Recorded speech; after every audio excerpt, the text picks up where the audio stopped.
Yo, what is up, guys? Welcome to the Tony and Dakota podcast. Today, we have a very special guest. If you're from the Fort Wayne area, you'll know who our guest is immediately. Dakota and I are doing business here in Fort Wayne, Indiana, and through some miracle, we ended up getting Mayor Tom Henry on our podcast. Super excited to talk to him, ask him some questions, and honored to have you as a guest. My pleasure entirely. Thank you Yeah. for inviting me. Thank you. All right. So one of the questions that we end up asking a lot of podcast guests, just because we feel like it opens people up and kind of gives us an idea of how it was for them growing up and that sort of thing. Regardless of what you've accomplished in life, we believe that like everybody's just a kid from somewhere. Well, sure. So you grew up during a lot different time than we did. Yes, I You're did. a little bit older than we are. Quite a bit older. And so you grew up in the 50s and the 60s. Correct. I imagine life was a lot different back then. It appeared to many of us as young people that it was a much quieter time, a lot less threatening. Now, obviously, our parents didn't necessarily feel that way, but we felt it was a great time to be alive. Now, I have quite a few siblings. I have 10 brothers and 6 sisters. What? So there were 17 children altogether, and we had our own playmates kind of built in to the system. So if we couldn't find our friends or our friends were not available to us, we would just play with each other. And our family is still very close. I lost a brother as a result of Vietnam, but the rest of us are still hanging around. Almost all of us are still here in Fort Wayne. Wow. I have 150 nieces and nephews, and well, that's how I get elected. Get the extended family. Yeah, you're like, hey, I need some votes. Exactly.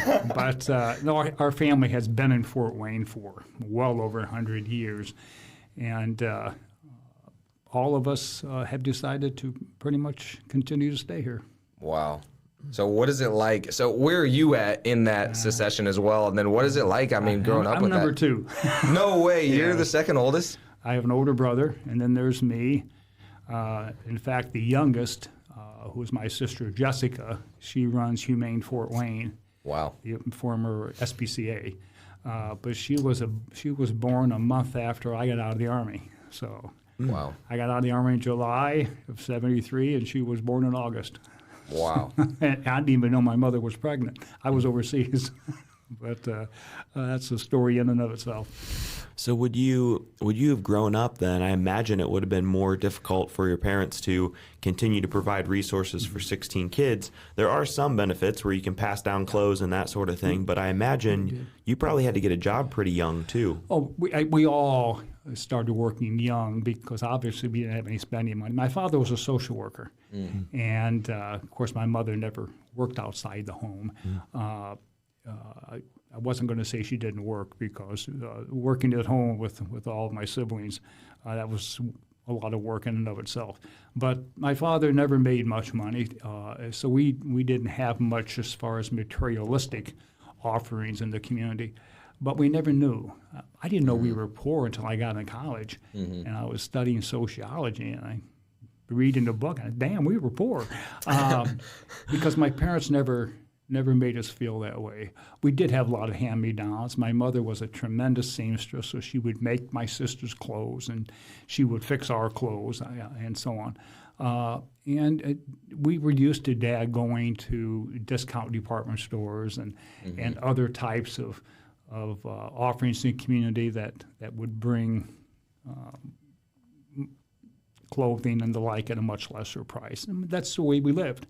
But I think that's probably served us all well because I think all of us are fiscally conservative, socially aware, socially progressive, but I think fiscally conservative. Wow. So it looks like previously you were in business too, because you're talking about being fiscally conservative. But I was doing some research and I was trying to figure out, like, okay, well, what was Mayor Henry into before he got into politics, or maybe you were always into politics, but before that you had some business ventures. Right. And so I was like, okay, it looked like he did some home remodeling. That's something that we sort of have in common. It's always nice to find common ground. What got you into real estate, and what made you want to do that? Well, actually, I had some friends who were, I guess you call them the stereotypical handyman type of person. They both knew how to fix roofs. They knew how to do plumbing, basic electrical work, and so on. And they would hire themselves out from time to time to work in different people's homes and small businesses and the like. Well, we were all friends. Now, those talents I didn't have, but I had a relatively good business head as far as being able to keep ledger sheets and knowing what a balance statement was and all of that. Well, that was their weak area. So we all got together and decided we would start up a company. It was called Cardinal Renovations. Oh. And I would go out and do the sales work, and I would do the bookkeeping and accounting, and they would do all the manual labor.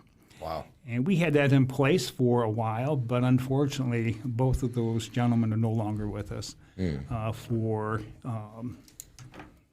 health reasons. We lost them both. So the company no longer exists. But it was a fun time.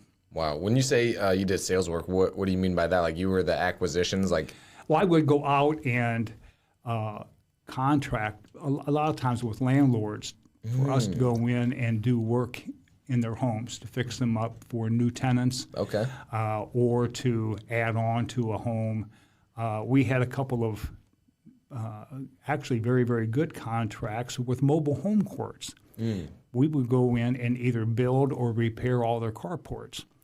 Well, if you've got a large mobile home community with several hundred mobile homes, and they each have a carport, and the owner of the park wants those things upgraded and painted and fixed and so on, it kept us pretty busy. Wow, good deal. I'm kind of curious. Where did you grow up, and how big was your house? And how many kids were in that house at the same time? I'm just curious because I grew up with 6 brothers and good sisters. Size and I thought that was a lot. And we all shared one bathroom. So I'm curious about what you guys all shared one? 1.5. Oh my gosh. Yeah. Walk us through where you grew up, because you said you're all in Fort Wayne. What area? How big the house? Boy. Well, my formative years, 6 through 12, we actually lived in an old farmhouse out where Canterbury Green is. Oh, my gosh. Back then, back in the 50s, that was all farmland. IPFW wasn't out there. Canterbury Green wasn't there. Across the street, which is now across St. Joe Road, which is a continuation of Indiana University, and I think is at Ivy Tech's out there too or something. None of that was all cornfields. So we just had there were 2 farmhouses out there, and we lived in one of them. We went to St. Charles Elementary School. The Titman family and the Henry family, we pretty much made up the whole school. Wow. There were a lot of us.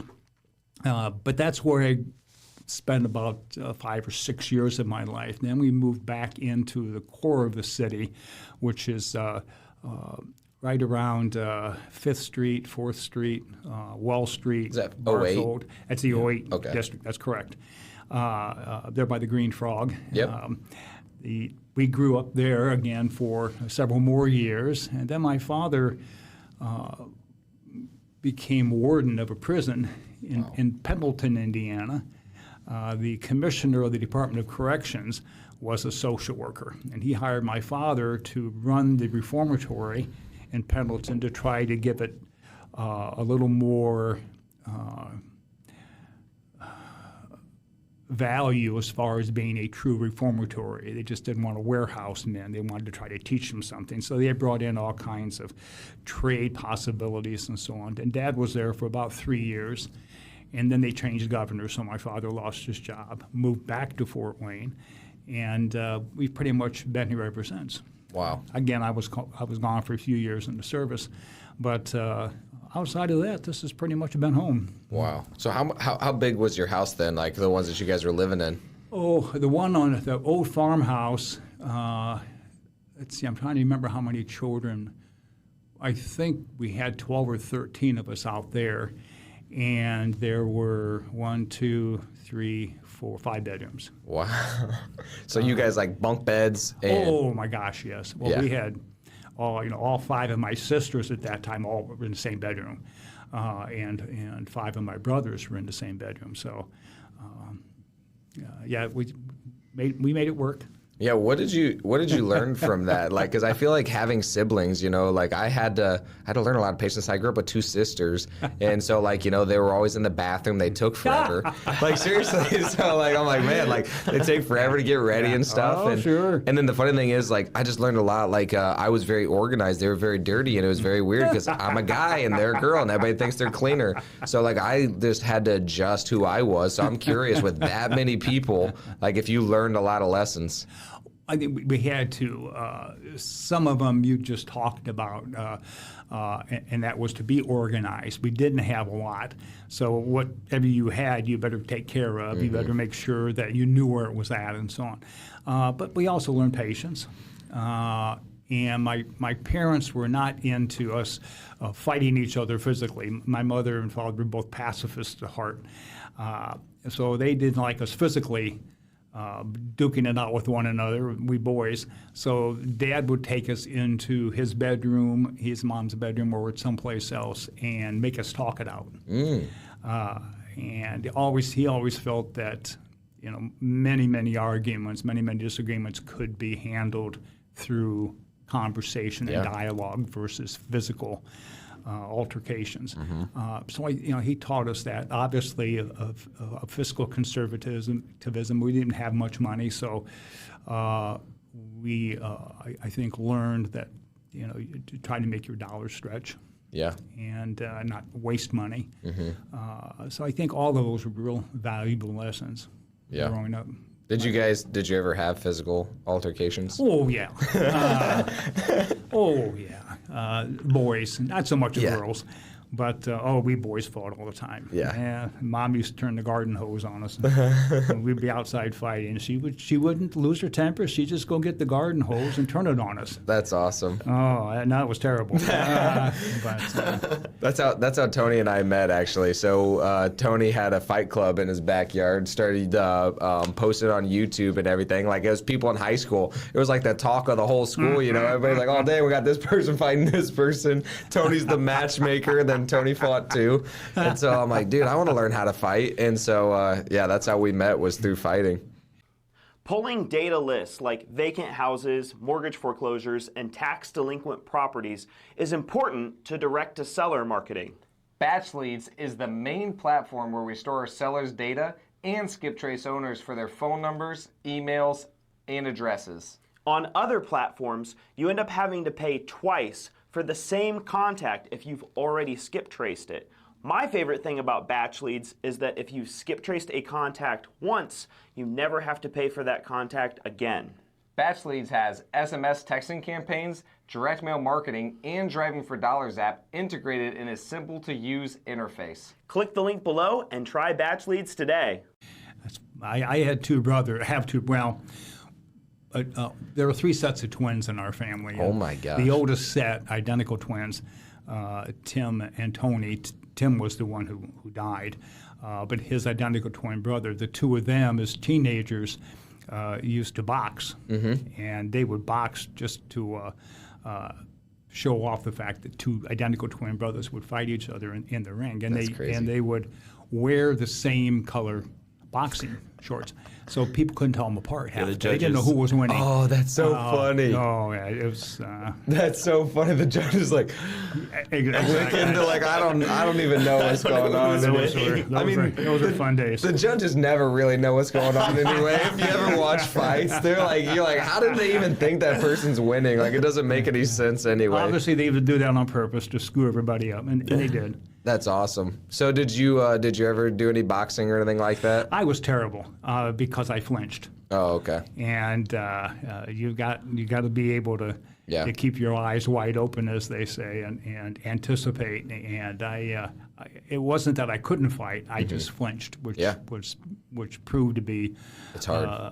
A big mistake on my part. I got hit more often than I landed punches. So I decided to take my father's advice and try to talk my way out of things. 100%. So I'm actually kind of curious now. What do you think about like obviously back in the 50s or 60s, it's a lot different. I feel like it was a lot more physical.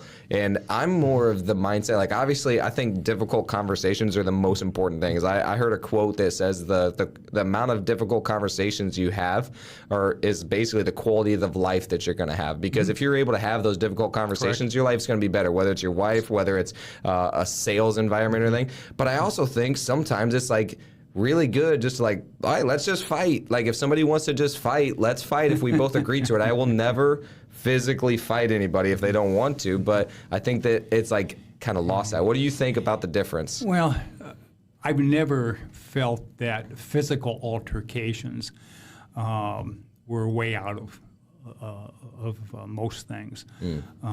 Obviously, having been in the military, I understand the necessity of becoming physical if you have to. But rarely, except in a war-type situation, is that necessary. Now, unfortunately, not everybody believes that.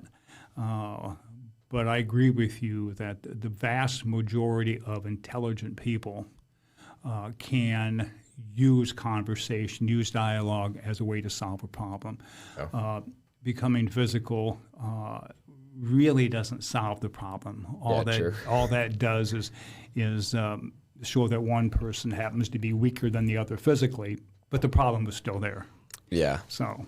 Yeah, that's actually funny that you say that, because most of the time it is just like, all right, now you get the ego kind of out of the way. Now let's have the conversation is usually how it goes. Like, whenever we fight people, it's more like, all right, now we know who would win. Now let's actually have the conversation that we should have had instead of like you thinking you're going to beat me or whatever. Let's just talk. So that's a good point. Some people realize they don't have the ability to converse in an intellectual way, so they try to use their physical strength to make up for their lack of knowledge of a particular subject or whatever. They know they're going to lose that argument, so instead they try to handle it physically. So, and that's unfortunate. But again, the sad thing is that hasn't changed in decades. When I grew up in the late 50s and in the 60s. Although 60s was a really interesting time. There was a lot more make love, not war type of philosophy, Woodstock and all of that. There was a lot going on in the drug scene. At that time, of course, marijuana and LSD were the two drugs of choice. But there wasn't a lot of physical altercations taking place between individuals. It was more authority figures with the young people. There were, of course, people have to understand, too, that that was during the Vietnam War. Yeah. And there was a lot of tension, a lot of disagreement nationally on whether or not we should have been in Vietnam. And the young people were probably the most vocal in saying, we don't belong there, it's not our war. And, of course, the authoritarian figures in our country felt differently. And it resulted in a lot of physical violence between authority figures and young people, not so much young people between each other. Wow. Most of them were, as I said, they were busy with music. But now, today, again, it's another challenging period in our history. The proliferation of guns in our country. Yeah. I don't necessarily get into the Second Amendment and so on, but unquestionably there are hundreds of millions of weapons in this community, and many of them are weapons of mass destruction. I know because I've been there. I know what an AR-15 is. You don't use AR-15s for hunting. You use AR-15s for, I guess, target practice or to kill somebody. I mean, that's what they're designed to do.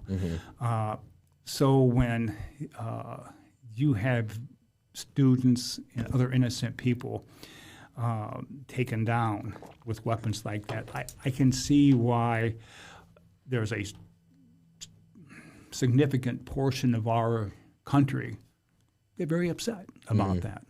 Then you've got, of course, those who are firm believers in the Second Amendment.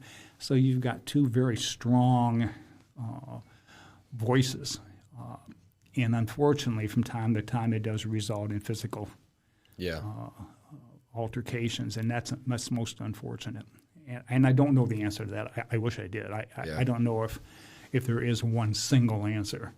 But as was evidenced yesterday in Tennessee, the state legislature threw out two of their own.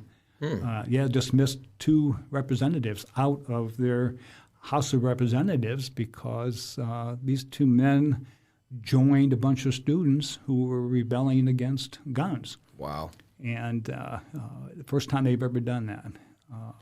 It's a very, very challenging environment out there now. So I think each generation has its own again, challenges. Well, what's funny to me is, you talked about it, and honestly, I agree with it a lot. Is like you talked about intelligence versus violence, and I feel like we're actually facing the same thing right now, and we're all like focused on this gun thing.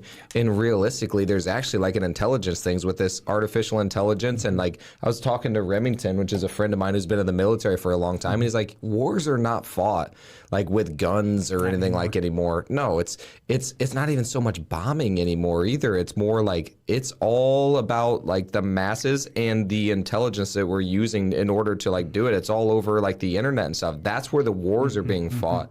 So it's interesting that you say violence versus intelligence, and like that's really what it is I believe the intelligence is taking over, and now violence isn't even needed anymore because you can control people without the violence. Every westernized country, in fact, every country of any value, that's not the correct word, of any significant economic value or military value knows that many of us have possession of nuclear weapons. So if we wanted to wipe each other out, we could do that. And that's what keeps us all in line. If Russia comes after us, we'll go after them. And same thing with China and some of these other larger countries. So it's kind of a situation where we just kind of keep an eye on each other.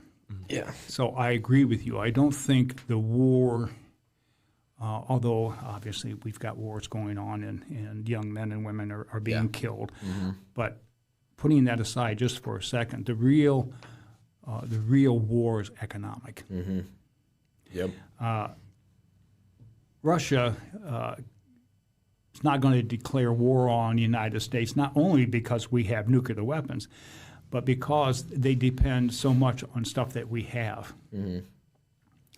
They would starve their country, not only food-wise, but economically, period. Same thing with China.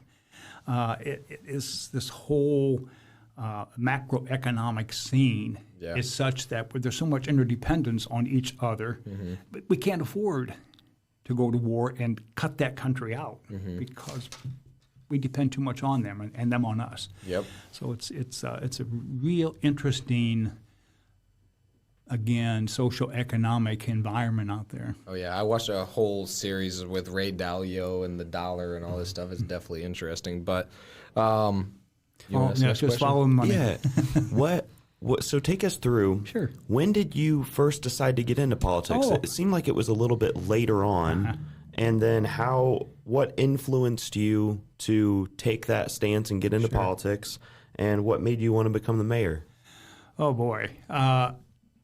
Obviously, as a young man, I grew up during the period of John Kennedy.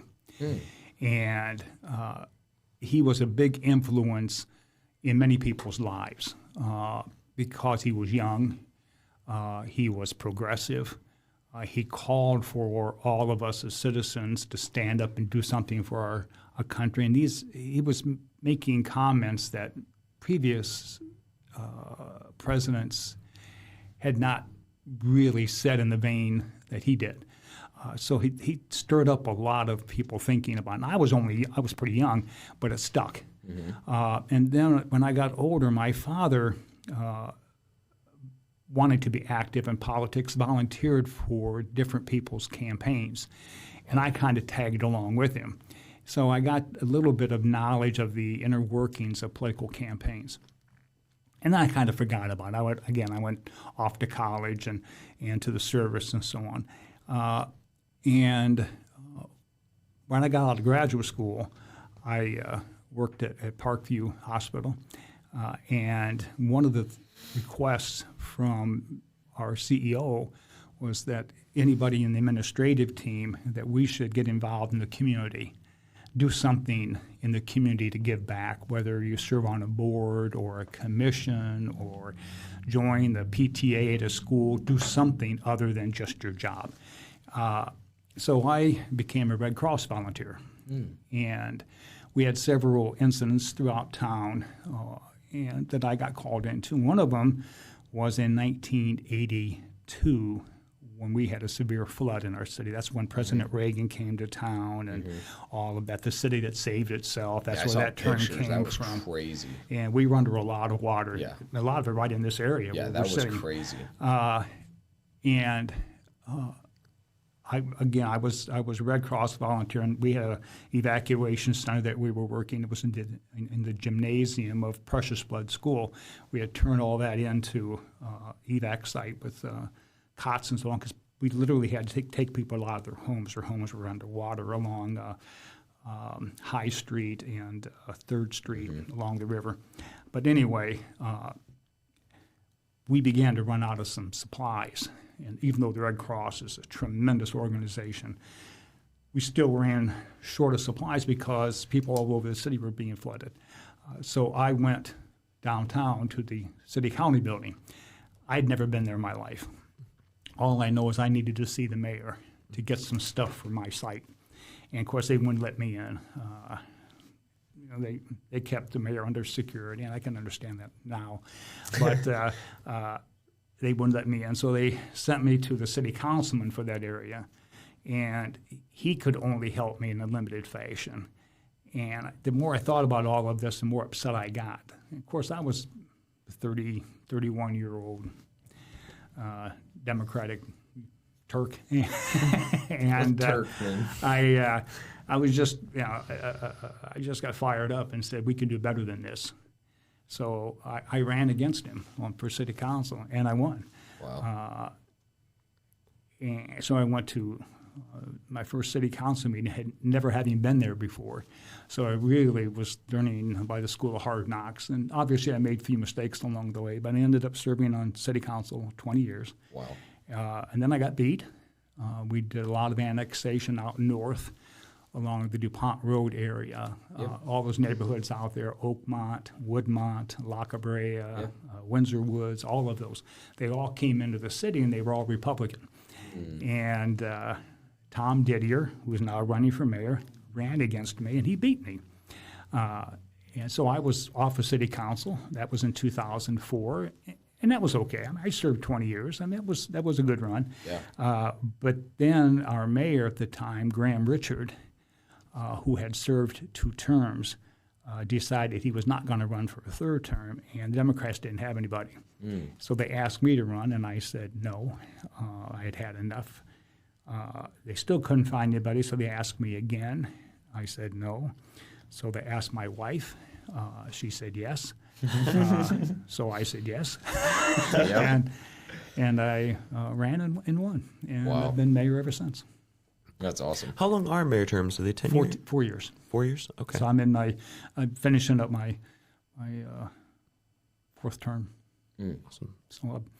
So I'll have 16 years as mayor. Wow. And wanting to do another 4, because many of the plans that we put together, my staff and I, the administrative team, fell behind during the pandemic. Sure. We either didn't have the money because we had to spend it on other things, other priorities, or supplies on the whole supply and demand chain. That was all screwed up. So a lot of things, and prices went through the ceiling, so we had to change our priorities. But now we're back almost pre-pandemic, so we can now begin to do some of those things. Well, I'm in my last year of this term, so the only way I could continue would be to run again. Yep. I'm glad you actually mentioned that because I literally wrote this down. This is more just for me. I'm kind of curious, but I think other people would want to know too. What is next for Fort Wayne? Like, what do you see coming up? Because I mean, like for anybody who's not here, like, you know, we've got a lot going on, like the electric works. I mean, the river, I don't know what's going underneath there, but hopefully freaking the McCullough house gets out of the flood zone. We bought that. So I'm like, all right, so hopefully that, like, we're just hoping that, you know, all this stuff is seen all the way through. But I'm wondering, like, from your perspective, like, what is next for Fort Wayne? Well, I try to look at it beyond just one specific goal. We have about 9 divisions in our city. For instance, we have the police department. Okay, are we doing all we can do with our police department? Well, the answer is no. We can do even more. Now, we're doing a heck of a job. I mean, our violent crime rate is down. One of the very few communities of our size in the country where the violent crime rate is down. Wow. Ours is, you know, and the homicides that we have had, we have solved most of them already. Wow. So our police officers, detectives, are outstanding. But I'd like to bring in, we've recently purchased some drones. Yep. I'd like to make them now part of our first response team. Right now they're used as backup. I want to bring them to the forefront and use them more actively. I want to increase the number of police officers, primarily because we're now taking on more areas of responsibility. For instance, you mentioned the rivers. Well, we now have dozens and dozens of boats that use the rivers. Yep. And in front of Promenade Park, it's supposed to be a no-wake zone.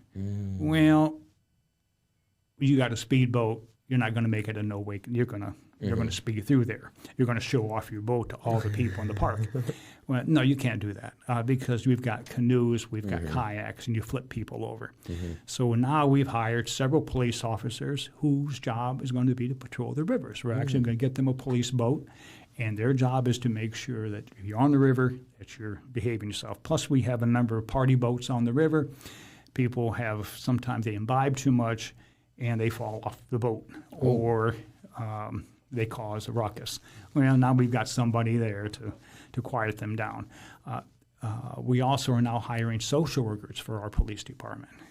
Police officers are not trained to take care of the homeless. They're not trained in addiction problems or in mental health.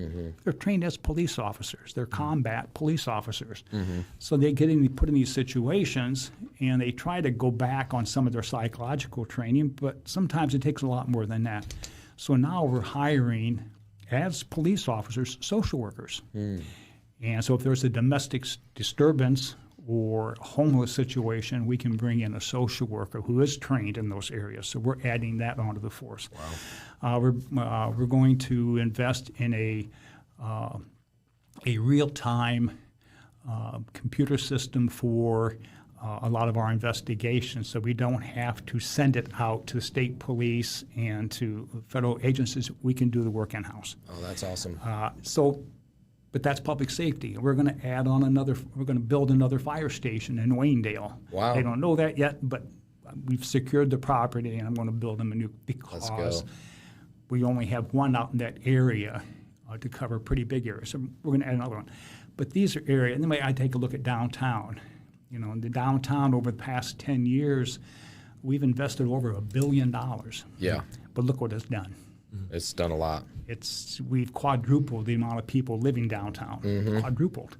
And we have, of course, Parkview Field. We have the Landing. We have Electric Works. We have all these new offerings that bring people downtown, and that's what we wanted to do. Our park system. We're redoing Franke Park. We're adding a new entrance into Franke Park. I didn't know that. You know, off of Goshen Road. That's awesome. Right now he takes his daughter there a lot. There's only one way to get into Franke Park, and that's off of Sherman Boulevard, by the zoo. Well, if you got, in the summertime, if you got the zoo open, you've got the parks open, you got a concert going on at the Fullinger, you got one entrance. Yep. It's a zoo. Excuse expression. Literally. And yet we have 20,000 cars coming in Goshen Road from the west every day, from people who work out west, like at Sweetwater or at Amazon, Columbia City, Plymouth, Warsaw, all those people come into the big city. They come in down Goshen Road. Well, now if they're going to go to the park, they don't have to go roundabout down Sherman. We're going to build a brand new entrance off of Goshen Road. And we're going to build a new pavilion, which is going to be year-round. So it'll be air-conditioned and heated. Nice. So you can have functions during the winter. Wow. But that's because we love our parks. We have 100 parks in our city, and we love them They're all. huge. We're going to add on to Riverfront, Yeah. Promenade Park. We're building. Are you going down towards Hugh McCulloch House or that? That's phase 3. Okay, we're let's in go. phase 2 now, which goes down to Martin Luther King Bridge. Okay. And then, right now it stops at Harrison there. Yep. It'll go down to Martin Luther. And then we go back towards Sweeney. Okay. That'll be in that area. Oh, that's exciting. But we've got millions of dollars set aside for that, and we continue to fundraise for that. And I can go on and on, but these are all areas where each division or each category probably has a need, an immediate need, or something that would be cool to have in the future. Yeah. And that's my job, Yep. is to sit down with my cabinet and say, okay, where are we? Where would we like to be? Yep. It's challenging. Access to capital is always a concern. You never have enough money. 100%. But if you can again practice conservative fiscal thinking, Yep. you can make a dollar stretch. I love it. Man, you got so much that I want to ask now. I'm like, man, I guess the main thing that I want to talk about Sure. now that leads into it, then I want to ask a different question about like specifics. But how do you manage so many different things? Because like you just said, there's 7 different divisions. You just talked about like all those different things. Like how like you're looking big picture. You know what I mean? Like you're looking at a city. Yeah. Whereas like when I look at stuff, I'm like, okay, I'm thinking big picture in my mind. When I'm looking at okay, we have 9 different people. That I'm like, okay, we got these different departments. We got project management. We got the transaction coordinator. We have acquisitions. You're looking at a city. How do you like manage all this in your head? Like, do you have the people that you have, and then like, how do you go that big picture, and how do you manage all those thoughts? Well, I think the first thing I tried to do when I first became mayor was to sit down and really try to determine what our job is. As much as we would like to, you can't be everything to everybody. Yeah. So I have people come to my office who are very sincere people who really have a desire to do something good for the city, but it might be in an area where the city has no authority. So I have to tell them no. And that's very, very hard to do, especially if you believe in what they're doing. Yeah. It's just that the city is not the vehicle. What I try to do is refer them to the right vehicle. Yep. It might be a county matter, it might be a state matter, it might be a federal matter, it could be a Fort Wayne Community School System. So I try to find something for them if I can't. So that's the first thing I tried to do was determine, okay, what can I do and what can't I do? Okay, once I identified what the parameters were for the areas that we could accept responsibility, then I begin to say, okay, now, infrastructure. Okay, that's the city's responsibility, streets, curbs, sidewalks, street lights. Where are we and where should we be and where do we want to be? When I first became mayor, we didn't have any roundabouts. Have you been thinking about investing in real estate? It's not like what you see on HGTV. We created a course to show you how to really invest and create a profitable flipping and wholesaling business. We show you where to find the money, how to find the deals, and how to negotiate the deals. We go over live sales calls, including negotiations, scripts, role-playing, and so much more. Everything that you need to know to flip houses is in this course. And if there's a video that we didn't make that you want, we'll make it for you. This knowledge has made us well over $1 million, and it's available right now for $9.97. Click the link below. Buy the course. In our city. The first one we built was on Superior. And then we built another one out east. And then we built another one at 5 Points. And we've got about another half a dozen in the works. because we determined that is a new way of moving traffic. Way better flow. And it's a safe way. Yeah. So that's part of our vision, if you will, for infrastructure. We also know that we had a lot of intersections, sidewalk intersections that were not ADA compliant. So we said, okay, we need to build curb openings for wheelchairs. Okay, do we have the money? Yes, but you know what? There's also some money available at the federal level for aid. So we would apply for grants. So I hired a person. That's what she does. She researches and applies for grants all the time. That's what I mean, though. Like, you're getting so much into the details, and I'm like, dude, how do you know all these details if you're thinking that big picture? I guess that's exactly what I'm thinking. I'm like, because for me, I'm like, I don't want to know the details. I want to know. But then, like, it sounds like you know all the details too. So yeah, I've been around a while, but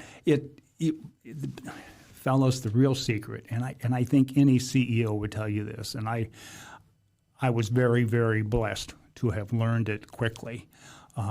You're only as good as your staff. Mm-hmm. When I became mayor, most of the people that had worked for the previous administration stayed with me. I interviewed them. I liked what they had to say. Very similar to this. I didn't understand half of what they were saying, but I liked what I heard. Mm-hmm. So I asked them to stay, and most of them did. A few of them didn't. And over the years, most of them have stayed, or they've retired and I promoted next in line. If you hire people that know what they're doing, I mean, I'll sit down in meetings with my director of information technology. Half the time I have no idea what he's saying, but it sure sounds good. yeah. And eventually I'll say, Jim, you got to break that down in the layman's terms. And then he'll explain to me, and sometimes I actually have to draw it out. This is what I'm trying to do as far as cybersecurity. Then it clicks.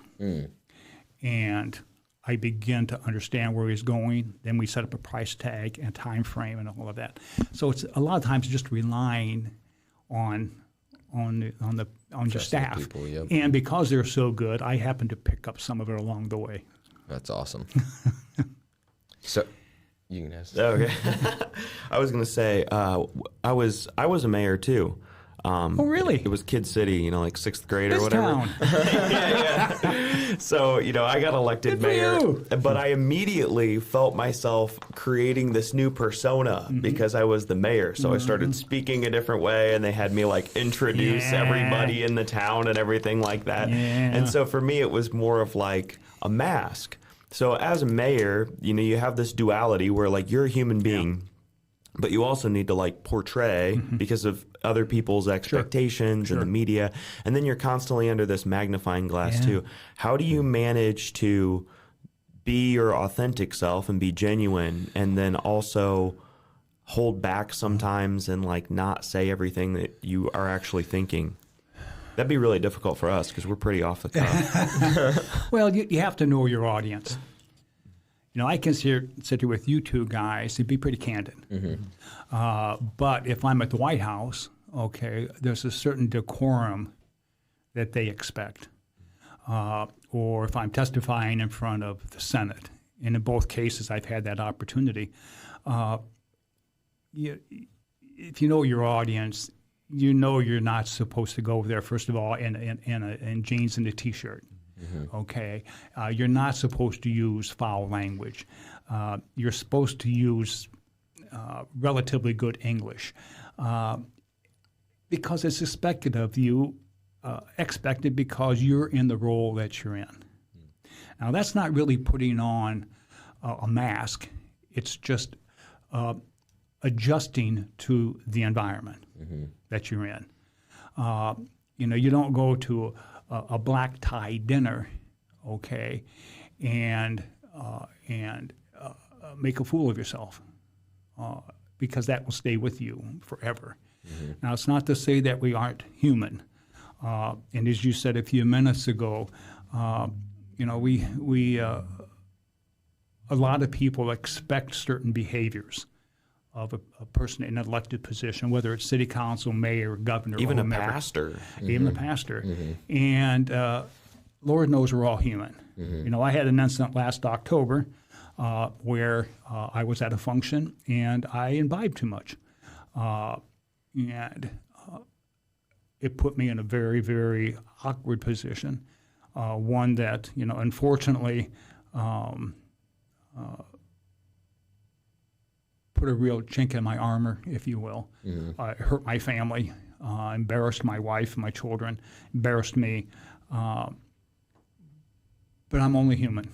And for those of us who do drink from time to time, whether it's straight alcohol or wine or beer, whatever, if you decide to imbibe, you may put yourself in a vulnerable position. 0.08 is not very much. It's a lot less than than you think. How much is it? Like a drink or A couple of beers. Like 3. Yeah, 2 or 3 beers. After 2 or 3 beers, legally, you're drunk. I mean, I'm pretty messed up after 2 or 3 anyway. Well, like if I do it on an empty stomach, woo! That might be too dependent upon medications that you're on and things And like that is true, too. You could be on. You're right. You could be on a vasodilator, drink one alcoholic beverage, and be really messed up. You're right. Get in a car, get pulled over because they saw you pull out without any headlights on, and then they smell your breath, and they're like, "Yeah, we're gonna." Well, that's you're absolutely right. Your physical makeup, the medications, your mental condition. There's a lot of things at play, and women historically, women normally can't hold as much as men. Now, I'm not.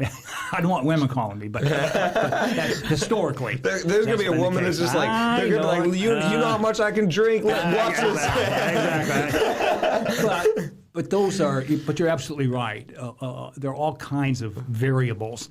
In my situation, unfortunately, I probably had too many glasses of wine, not realizing at the time it was a huge function and lasted several hours, so you don't even pay attention. Yeah, I should have. Again, especially in my position, but I didn't. And I put myself and others in a very vulnerable position. I admit it. Obviously, I paid a heck of a price for it financially and otherwise. You had to pay a price financially? I had to pay for the person's car that I hit and the city car that I was driving. I had to pay to get it all fixed. Oh, insurance doesn't cover it? Well, it would have, but I paid for it. Wow. It was my fault. Yeah. And I paid again for the city car and her car, plus I paid a substantial fine and court costs. But that's okay. It was my fault. Sure. And I should have paid it.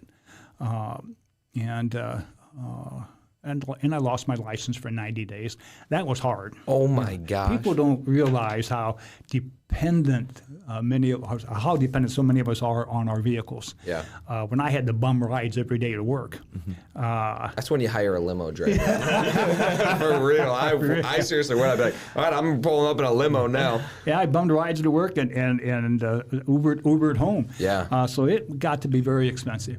But again, something significantly worse could have happened. 100%. So I was really very fortunate.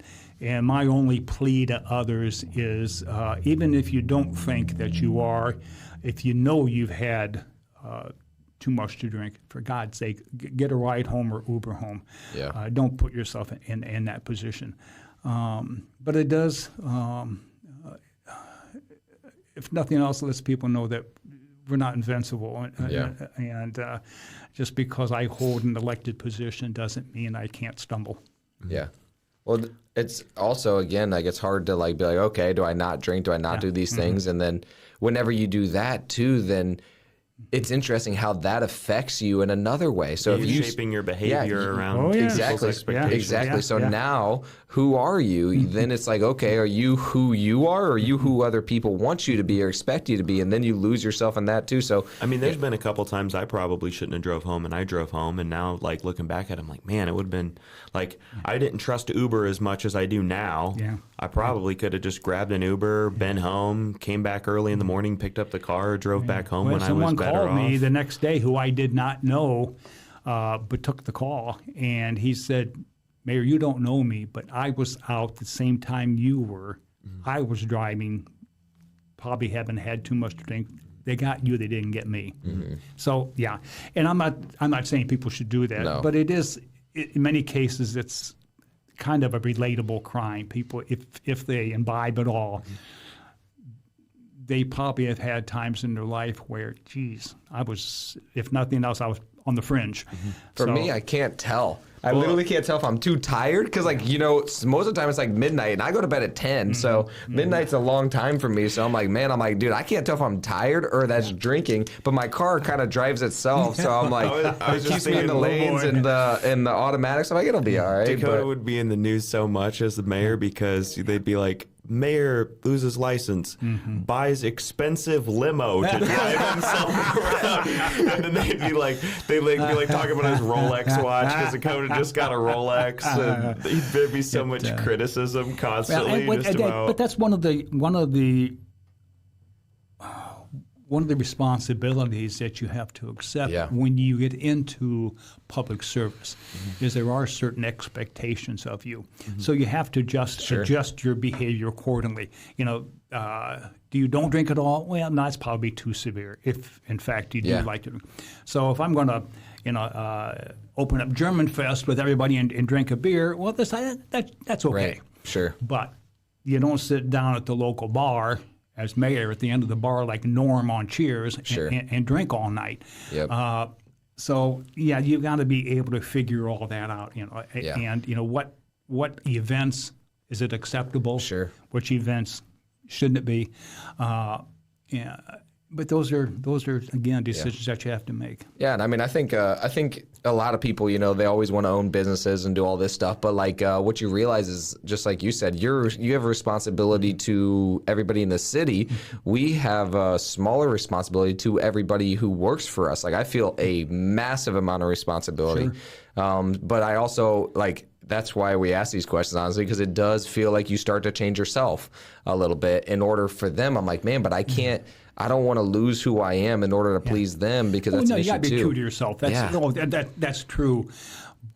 But if you can set the parameters so that you don't lose who you are. When I was in the Army, I was stationed with a young man who was a graduate of West Point. And outstanding individual. He became a tremendous officer. But they have a maxim at West Point.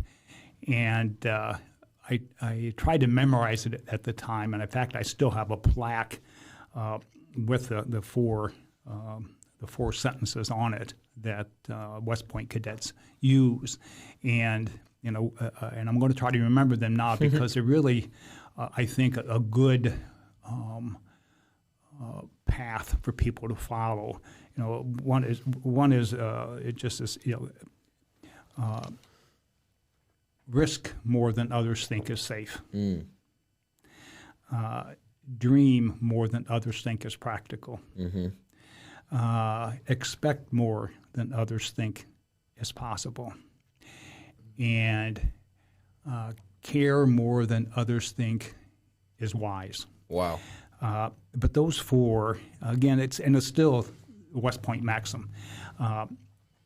But you think about that as mayor, I try to care for the 265,000 people of our city. That's my second family. Yeah.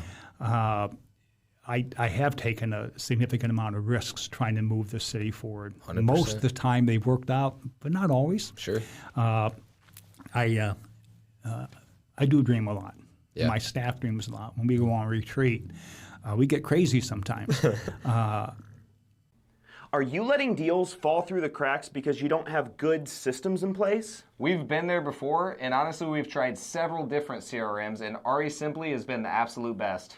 RE Simply tracks your KPIs, does automatic follow-ups for you, and even records incoming phone calls. The system is very easy to use, and honestly, it has more features than we even know what to do with. If you're looking for a great CRM, try RE Simply today. Click the link in the description below. Check it out now.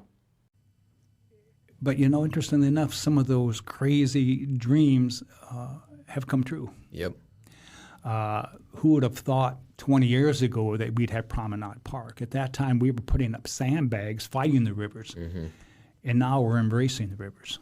Yeah. Who would have thunk, as they say. And I expect a lot of my staff. I push them hard. We have a lot of fun, but they also know they have a tremendous responsibility too in their respective areas. So I expect more than most people think is possible from my staff because I know they can do it. I love that. So I love that, man. I got so much I want to go on that, but we're running out of time a little bit. But I do want to ask this question because I think so. We have a lot of real estate people that listen, and I'm honestly curious too. So in town, flippers get a lot of bad names. You know what I mean? Because like they cover up foundation stuff and different things like that. I'm just curious on how you feel about landlords, flippers, from your personal perspective, and then to add on to that, what do you think is something that we could do better as landlords? Because we also, Tony and I just bought the local Fort Wayne Real Estate Investors Association. Oh, great. So that's actually tonight. Congratulations. Yeah, so we always want to help other investors because like we are very big on doing it ethically, doing the right thing, and like, you know, making sure that we are providing good housing for people and not just being slumlords or anything like that. Like it's very important for us. But just I want to hear what you think about them. That's a key word when you say slum landlord. Yeah. I don't have any problem with landlords at all. In fact, I have several brothers who are landlords, some commercial, some residential, some both. Several of my friends are landlords, again, primarily in the residential area. That is a good business venture. It's a good way to make some money on the front end and on the back end. I don't have a problem with it at all. It's a good, solid business practice. If you do what you're supposed to do within the professional standards of being a landlord. When you mention slum landlord, that's where the problem is. And unfortunately, many of them are absentee. My code enforcement department, they have a heck of a time because they'll go to homes that are rented, and the homes are in deplorable shape, and we can't find the landlord. So then, you know, what do we do? Call us. Well, this is, you know, we put together grant programs for people. We've during the United Way of Caring, we give them homes to. So we, you know, we're trying to utilize as many measures as we can. But sometimes you get to a wit's end, and there's nothing we can do. So unfortunately, sometimes we have to condemn the home. It's not livable. The poor people who live there have to move out and try to find somewhere else, and sometimes we have to raise the home. That's a terrible thing to have to do, to tear down a house. But when you have landlords who accept no responsibility other than try to bleed the the home for all they can get in that form of hospitality business, that causes me a lot of angst. Sure. Now, as far as flipping, again, that's another business venture that can be very profitable. For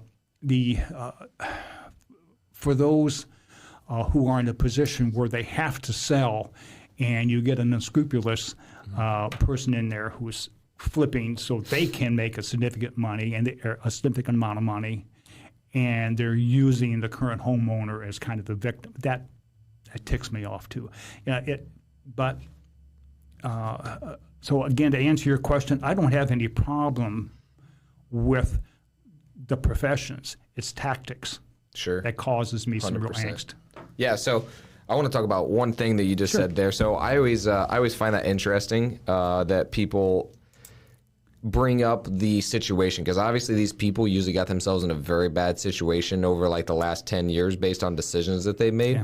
And so like while I'm like, okay, what we always do is, where are you guys at? What do you want? And how can we get you guys that? So we negotiate a lot with Snow and Sourtech because we talk to them. Good man. Yeah, so we talk to them a lot, and then say, okay, hey, what can we do to get this person the most amount of money as we possibly can? So we've actually negotiated with people for their behalf. Good. We call the banks. We do everything we can to get them as much money. But I also let them know that it is our goal to buy that property for as little amount as possible, and I'm very straight up with people. So I don't think that it's a problem of how much money you make or what. Like if you say that you want to buy it for as low as possible, as long as I'm not lying or doing anything unethical in order to do that, I'm very clear.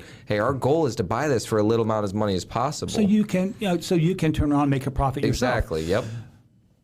And if if the homeowner is in a position where, again, they can take that money and be okay. Yep. I don't have any problem. It's when people go in and victimize people. Sure. That's what bothers me. Yep. Yeah, we always just say, okay, where are you at? What do you want? And a lot of people think, especially real estate agents usually, is like, well, the only way to solve their problem is to give them the most money. That's not always solving their problem. It's like, no, what do you really want? What is going to solve? Where do you want to go? What's your next steps? And then how can we come to that, oh, you're fine. How can we come to that that agreement and meet in the middle of where it's going to work out? But I guess my main question is, I know you talked about how flippers and then landlords are, it's a good business. I'm curious to what you think if it's good for the city, though. Well, we need to have affordable housing.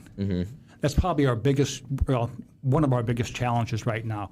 We've got subdivisions being built all over the place between here and Huntertown. Yep. A number of subdivisions are going out. There's new ones going out east towards New Haven.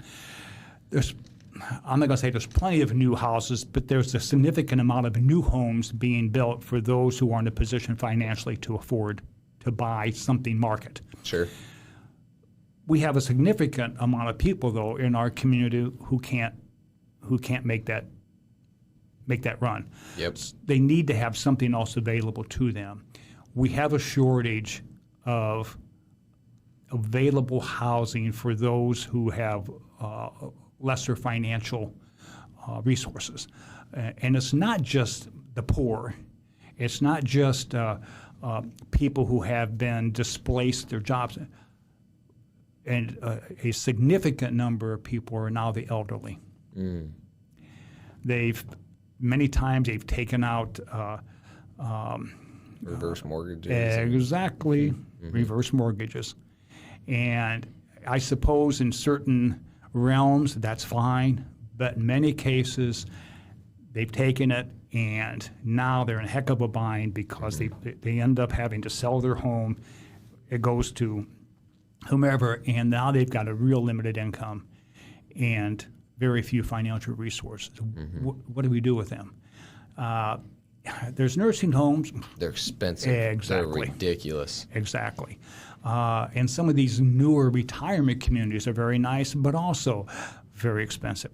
So we have, and I heard the number recently, and I can't remember exactly, but there are thousands of requests out there for affordable housing that we don't have. Now we're trying to work out some arrangements with some apartment builders to say, we'll give you some money or we'll help you financially, either through the federal government or locally, but we want you to set aside 20% of your apartments for affordable housing. It's got to be significantly less than the $2,000 a month that you're charging or whatever. And there are several things out there we can do, and that's what we're working on now. But yeah, it's affordable housing, and it's not just. That's what I was about to say. It's not just here; it's everywhere. Oh yeah, it's everywhere. Absolutely. Yeah, Presley and I were reading a magazine. Presley's my daughter, and I was sitting in the car place getting 2 new front tires.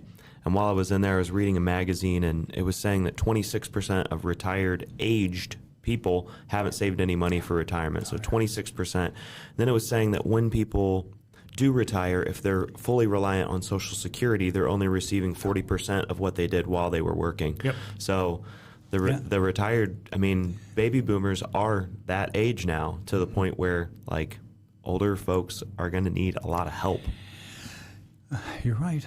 You're absolutely right. Most people don't have a savings accounts that'll take them any further than a few weeks. And again, many of them have not invested in anything that'll give them any kind of true return, like a significant home or a business. And that's put a lot of people in very, very vulnerable positions. Yeah, that's why. That's also why we do the Fort Wayne RIA as well, is because we can't get into both Tony and I's story all the way, but we both grew up around Kendallville. Grew up very poor. I grew up in foster care, and Tony grew up, like lower middle class. So it's not like we had a lot of money or anything like that. But we found a way to do it with none of our own money. The banks fund the whole thing, so like anybody can do it because it takes no money. So who can do it? Everybody. It's just like getting the resources, the knowledge. And so that's what we want to do is get the knowledge out there. That's why we have stuff like this. It's like, okay, let's do this podcast. Sure. Let's do other ways to give back because everybody, it's possible for everybody. And it's not like they have to go be landlords and have a bunch of properties like us flip. No, if you get 1 or 2 properties, that can change your financial future for a long time. You get a couple properties, maybe even 1 every 2 years. That's now your savings account. That's your 401k. It'll be, it'll change people's lives. So that's what we look at. It's not as difficult as everybody thinks.